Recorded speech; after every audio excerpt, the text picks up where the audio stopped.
Bonjour, donc dans cette vidéo je vais parler du métier du software testing ou bien le métier d'ingénieur test et validation. Je vais parler de quoi s'agit-il ce métier, je vais parler de ma formation, et aussi je vais parler des mythes liés à ce métier et bien sûr je vais parler du salaire. Donc je suis ingénieur en électronique industrielle, donc dans ma spécialité est le développement embarqué. Après avoir eu mon diplôme, j'ai passé un entretien dans une entreprise très connue, donc pour le poste d'ingénieur en développement embarqué.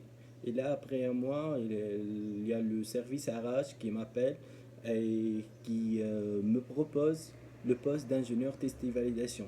Et là, c'était en 2020, donc c'était la crise et la pandémie du Covid.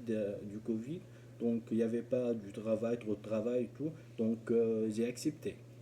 Et comme 95% des ingénieurs dans ce domaine, ils sont là par pur hasard. Donc, il y avait pas de formation spécifique pour le domaine test et validation. Il n'y avait pas de demande. Donc, après avoir accroché le téléphone, je me suis orienté vers le Google. Et là, je, je commence à chercher c'est quoi le métier de test et validation, qu'est-ce que cela veut dire, quoi, et tout. Donc, après avoir retenu quelques informations, c'est le fait de garantir la qualité quand c'est décrit dans le cahier de charge. Donc, il y avait des spécifications et des requirements. Donc, ces spécifications, on doit les satisfaire. Donc, il y a des normes à suivre pour le test et tout. Donc, c'était cette idée premièrement que j'ai eu. Donc, j'ai passé l'entretien et là, je suis retenu. Donc, comme je viens de le dire, je suis ingénieur en électronique. Il n'y avait pas de formation spécifique pour le test de validation, donc je suis depuis 6 mois dans ce domaine. Et là, chaque jour, j'apprends. Chaque jour, j'apprends. Il y a toujours des formations qui sont organisées au sein de l'entreprise. Et là, je commence à bien aimer ce domaine.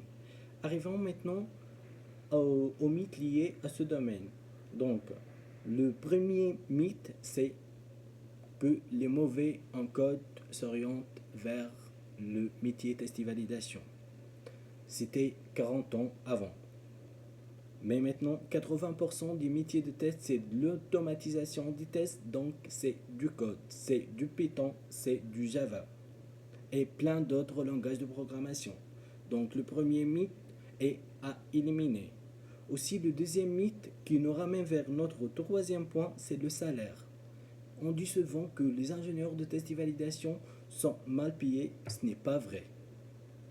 En fait, on est payé le même que les développeurs.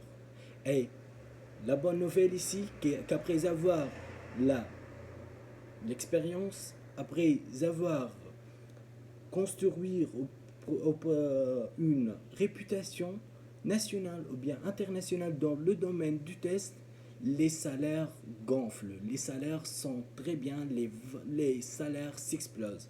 Donc, n'ayez pas peur dans ce point, on est bien payé, donc ce métier est très bien. Avancez, foncez dans ce métier et là, ça va être notre première vidéo qui serait poursuivie par plusieurs autres vidéos dans ce domaine. Bye bye.